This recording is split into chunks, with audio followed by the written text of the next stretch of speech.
gars. Ici, il est 6h05 du matin, évidemment, parce que sinon c'est pas drôle. Je viens de me lever, là je vais pull direct dès le matin. Alors quand je dis je vais pull, malheureusement, on parle de musculation ici les gars. On va faire le dos, l'arrière d'épaule et les biceps.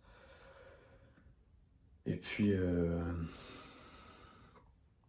ça va être sympa. Donc là tout de suite, je vais m'envoyer un peu de protéines en poudre. Je vais pas la prendre sous forme de shaker. Je vais plutôt faire un genre de pâte, tu vas voir. J'avais vu ça dans la story de Denis Gallois. Lui il faisait ça pour faire une pâte à tartiner. Sauf que là on va rien tartiner du tout. Alors ça fait 3 points sur l'échelle du clébard en plus, hein, mais on va pas lutter contre notre propre nature. Et en même temps, évidemment, la maltodextrine et la planquette. Hier, j'ai mangé assez tôt du coup, hier soir, pour pas être trop lourd ce matin. Et je suis assez content parce que ça a bien marché. Ce matin, j'étais à 68,4 kg, du coup, juste avant 6h. Donc trop cool. Pour info, du coup là je suis en préparation pour une compétition de culturisme. Je suis en préparation avec Florian Peter et au mois de septembre j'étais à 74 kg, 74,5 kg, un truc comme ça. Je rentrais de vacances et puis là du coup je fais que perdre du poids depuis ce moment là. Tu vois, tu touilles comme ça en fait. Faut avoir confiance. Là aussi, trust the process.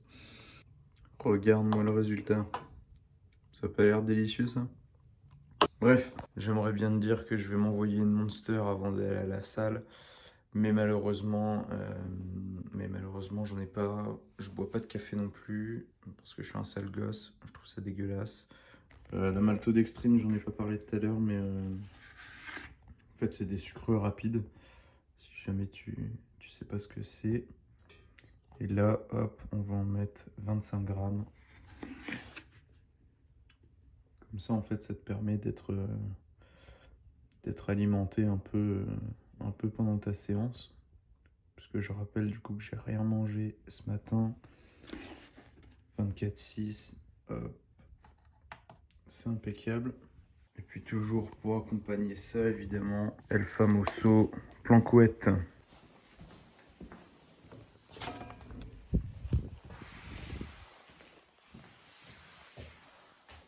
Bon, comme tu le vois, grosse dégaine de troubadour. Là, je vais à la salle du coup à pied. Puisque j'ai l'avantage d'habiter genre à 10-12 minutes. C'est impeccable.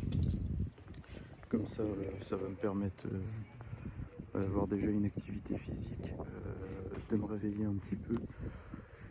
Et puis surtout de réveiller le corps. Donc c'est parfait.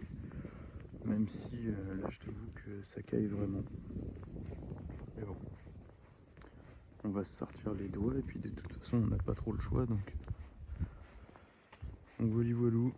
Caille sa mère. Je commence le taf à 10h30. Va pas falloir que je traîne trop. Idéalement, en fait il faudrait que je sois chez moi à 9h30 pour avoir le temps de me doucher, de me préparer et de manger un truc avant de me mettre en route. Ce soir je termine à 20h en fait, donc j'aurai la flemme d'aller à la salle après. Même si en temps normal je l'aurais fait. Mais la raison principale pourquoi je fais ça, c'est que si je vais à la salle à 20h, en fait je vais traîner parce qu'il y aura mes potes. Et du coup je vais traîner jusqu'à la fermeture de la salle, 23h. Et si je sors de la salle à 23h, je vais pas me coucher avant minuit et demi. Donc c'est pas idéal.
les gars, je vous reprends.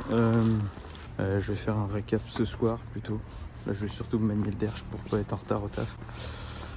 Donc voilà, on se capte ce soir les gars, à table, comme d'hab. Enfin à table.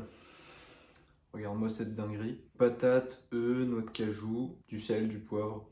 Je sais pas si tu te rends compte, mais c'est un repas de seigneur quand t'es en sèche. Là, il y a du coup, ouais, pour 600 calories, 600 grammes de patates, je sais plus, mais enfin, il doit y avoir peut-être pas loin de 900 calories, donc quand même pas mal de lipides. Donc c'est vraiment bonheur, ça va me caler le ventre, ça va bien me tenir jusqu'à demain matin, sachant que le matin, j'ai pas très faim. Mais bref, on n'est pas là pour parler forcément bouffe. C'est hyper important d'avoir une bonne hygiène de vie, forcément pour, euh, pour la musculation, pour le culturisme. D'autant plus quand tu prépares une compétition de culturisme, comme c'est mon cas, puisque si tu dors mal, tu es fatigué, sauf qu'il y a déjà d'autres facteurs qui vont venir te fatiguer, comme ta dépense physique pour augmenter ta dépense calorique chaque jour, mais également ton rationnement alimentaire, puisque les calories que tu vas ingérer vont diminuer petit à petit. Si en plus de ça, tu dors mal, tu as un sommeil qui n'est pas du tout récupérateur, tu te tires une balle dans le pied. Donc ça n'a pas été facile, mais là on est quoi? On est en janvier. Depuis octobre, vraiment en octobre, j'ai remis un peu les pendules à l'heure, puisque j'étais pas du tout raisonnable sur le sommeil. Et maintenant, je suis content parce que j'arrive du coup à bien dormir. Et donc, j'essaie de me coucher au plus tard à 23h, 23h15. J'essaie de pas trop traîner sur mon téléphone avant d'aller me coucher. Et puis, au moment du coup où je me couche, je lis un livre en fait, tout simplement. Je lis 1 ou 2 chapitres max par soir. Et direct, je commence à m'endormir. Et là, je sais déjà que je vais passer une super nuit, tu vois. Éventuellement, des fois, je fais des siestes sur mon lieu de travail. J'ai très très faim, bro, je te cache pas. Je te laisse là-dessus. J'espère que j'ai pas été trop chiant. J'espère que tu auras compris ce que j'ai voulu te dire. Et puis, bon appétit. Allez, ciao.